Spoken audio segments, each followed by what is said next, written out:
Guys, I used to work on a show called UFC Tonight. Some great memories I have in my time in this sport came from that program. But one day we were in what was called the green room. And I'm sure you could imagine it was painted green. All right. So the producers come in, and it's Dominic Cruz and I that day. And they say, you two are going to have a debate. You two are going to have a debate, and we're going to film it live. And the topic is going to be, what ingredients go into being a pound for pound? The pound for pound list, this mythical topic that's out there, Dominic and Chael are going to present to the world. And they even made it like a game show. There was actually prizes. There was actually like bells that went off, and Kenny Florian came out and raised the winner's hands. We both had to lay out our arguments. Now, that is the only way you're going to do a pound for pound. You were going to do it with an argument. The only reason that ridiculous exists is because it's fun to talk about. It's a fun debate. Now, the truth on the pound for pound is that is a term that was coined by a gentleman who covered exclusively boxing and wrote for a paper out of Brooklyn, New York in 1976. The only human being who has ever brought you that statistic is me. The reason I bring that up is we can debate what pound for pound means. But the author of the statement, which was the gentleman for the Brooklyn newspaper covering the sweet science in 1976, has poetic license over what it means. And what he meant was if everybody weighed the same and skills was the only thing on trial, who would win? That's what pound for pound is supposed to mean. But that has been lost over the years to the point that in 2012, Dominic Cruz and I went in front of the world on live television to debate back and forth. Now, I thought I had him. Because Dominic had 4 ingredients. Of those ingredients, one that Dominic included was popularity. And I remember as soon as he said that, you're done. I got you because that's silly. How could popularity possibly be a part of being a pound for pound great now or ever? Again, that was in 2012, and here we are 10 years later. Like many things that Dominic Cruz has said to me, I need a period of time to digest it before I catch up. Dominic's right. You cannot be on a pound for pound list if you do not have popularity as some level of that ingredient. More so than anything because it is a verbal debate. And for somebody to debate you, you have to be known. You have to be popular. You had to have moments that stood out. It could be 20 years later. It could be 50 years later, like Sugar Ray Robinson. It could be a thing of folklore before a thing called pay-per-view even existed, like Jack Johnson. You had to have done something that carried you throughout time. Dominic Cruz was right. Now, I bring this to you because there is a gentleman who is about to fight this weekend whose name is Ashcroft. Ashcroft is a stud. I would never disrespect this guy. I have seen his fights, and I am a fan. I found out today that he's fighting this weekend, and by the way, he's ranked number 2 in the world. This is an industry that I live in.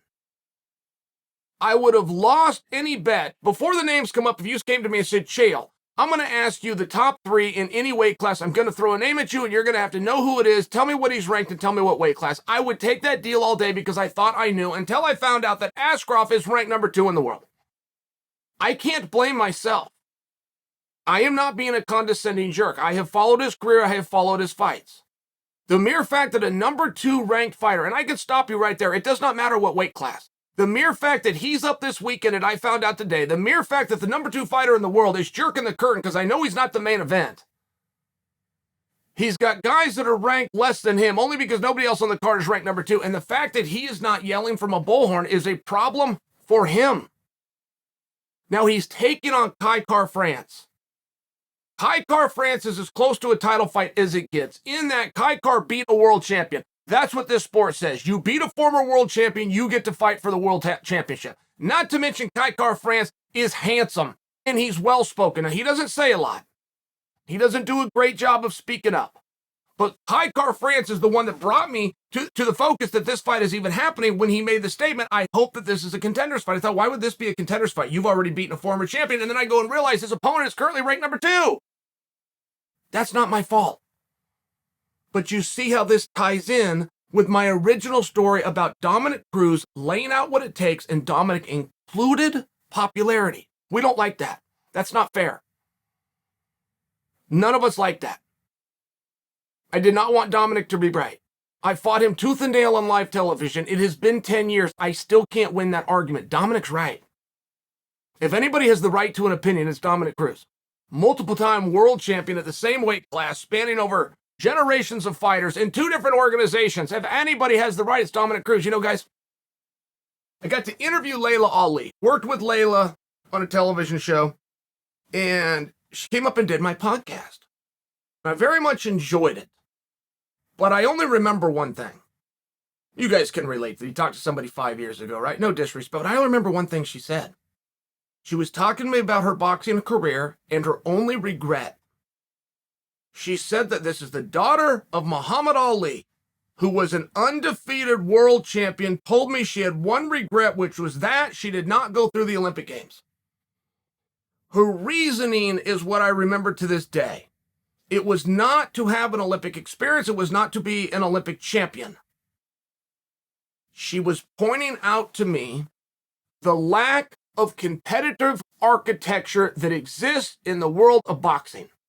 And it does. And you can carry that over to MMA. Boxing has one saving grace, which is they do have the Olympics. Anybody who claims they're the best can step forward at some point in the 4-year process. If they can get out of their city, they can go to their state. If they get out of their state, they can go to their region. If they get out of their region, they can go to their nation. If they can get out of their country, they can go to the World and Olympic Games. And there will be a hierarchy set up with a straight line bracket that advances all the way through until one left is standing. That is what a competitive architecture is. MMA does not have that, which further proves Dominic Cruz's point. To get to where you want to be and to be able to prove it, you must have a popularity. It's not fair.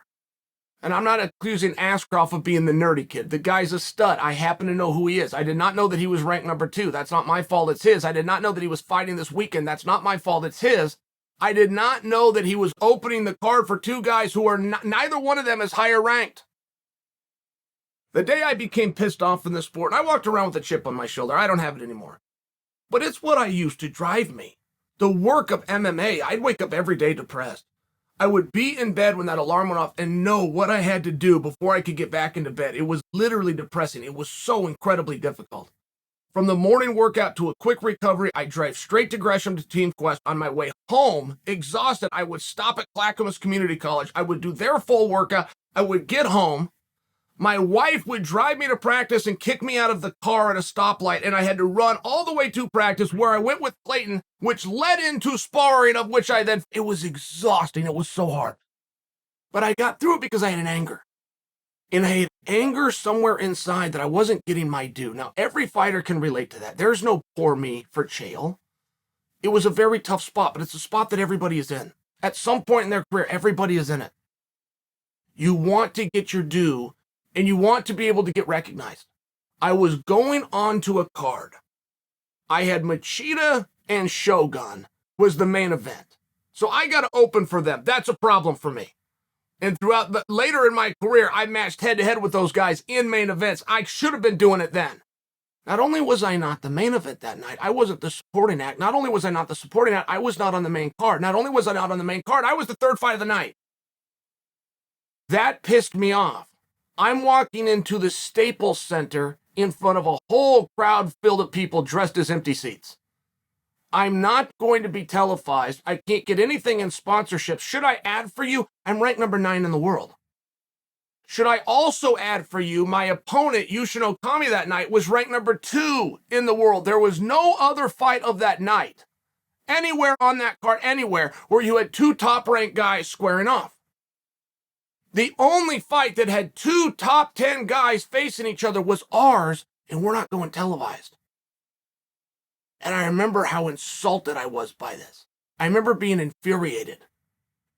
I remember telling Ariel Helwani, and I cut a promo. And I went off, and I put everything on him. I blamed it all on Yushin, but I was in the same spot as Yushin. I just didn't think Yushin, who was ranked number 2 in the world, who was the last guy to defeat Anderson Silva, accepting anything less than a top billing, made sense. And I promised myself, if I ever get a beautiful ranking like Yushin Okami has, I am going to make sure the world knows. I am going to make sure I get the respect, that I get the headlines, that I get the posters, that I get the marquee if I ever make it to his spot, which is number 2 in the world. It's one of these things. They got to know what to do with that. It's not as though Ashcroft's going to come and go, yeah, Chael, that's true. I'm ranked number 2, and I'm completely fine with it. And I'm jerking the curtain for 2 guys that both got knocked out in their last fight, and I'm okay. He's not okay with it. He just doesn't know what to do with it. It's a strategy standpoint. Same thing goes with Kai France. He's not okay with it. His last fight was on pay-per-view, was a main card. Oh, and by the way, he took out a former world champion who's likely to be a Hall of Famer someday named Cody Garbrandt and did it in impressive fashion, and he's not the main event. It's not like these guys are okay with it. I'm not scolding them. The question just comes, what are you going to do about it? If you spend, you got 100% of time into MMA, and you're breaking it down, I'm going to spend 40% on strength and conditioning. Nobody knows what in the hell strength and conditioning. You're going to lift some weights and you're going to run, or aren't you? But anyway, I'm going to do it on strength and conditioning. I'm going to spend 15% learning my hands. I'm going to spend 15% on my kicking. I'm going to spend the rest of the time on my grappling and my sparring. Okay, if that's what you've done, you're headed nowhere. You are not going to meet Dominic Cruz's ingredients for success, which is popularity. How much time are you going to spend asking for interviews? How much time are you going to spend doing interviews? How much time are you going to spend setting up interviews? If you're waiting for it to happen to you, you're going to miss the boat. I hear this from people to this day that call me very tough guys who have sacrificed and worked hard. These really are just the salts of the earth. Wonderful, wonderful people that are doing everything right. And they'll say, Chael, here's what I've done. How come my phone isn't ringing? What do I have to do to get my phone to ring? They're talking about somebody from the UFC and or Bellator to call them up and offer them a contract. I'll say, my goodness, you sure have done a great job. And I'm following what you've done. You seem like a perfectly sweet guy. But why are you waiting for the phone to ring as opposed to placing the call? Whoever told you that eventually you're going to do something and your phone is going to ring because that person doesn't know which way is up? Get the phone number and place the call. Tell the Shelbys and the Maynards on the other end of the phone. Tell the Grabs and the Tuttles on the other end of the line what you've done. One thing that used to be great, you guys remember the legendary Joe Silva, but one thing that was great, if you could ever get to Joe, when Joe was very receptive, he was one of those guys, worked about 20 hours a day, finally barely found time to sleep, but if you could get him on the phone, if he would tell you no, which was the common answer, you could pin him down and say, well, then what do I need to do to get there? What needs to happen for the next time I call you that the answer is yes? And Joe would tell you, I need 3 finishes. I need 5 more victories. I know who your next opponent is. You need to get him out of there in less than 2 rounds. Whatever it was, I'm making stuff up. But then Joe would honor, but now you have your marching orders. You know exactly what it's going to take. You don't have to waste your time making that call. And you don't have to sit around hoping that that phone will ring. You now know what to do. It's all part of the game. But I just want to remind you guys, it was a very meaningful thing. I was setting out to beat Dominic Cruz. He ended up winning this thing, and I didn't think he should because he said popularity. I didn't think popularity should be part of it. That was been 10 years. Dominic's right. How do you manipulate it? How do you use that? What do you do? That's where the game is. And if you're spending 100% of your time in the sport learning the functionality of the sport and you're missing the ingredient, you need to change your approach, and you need to change it now.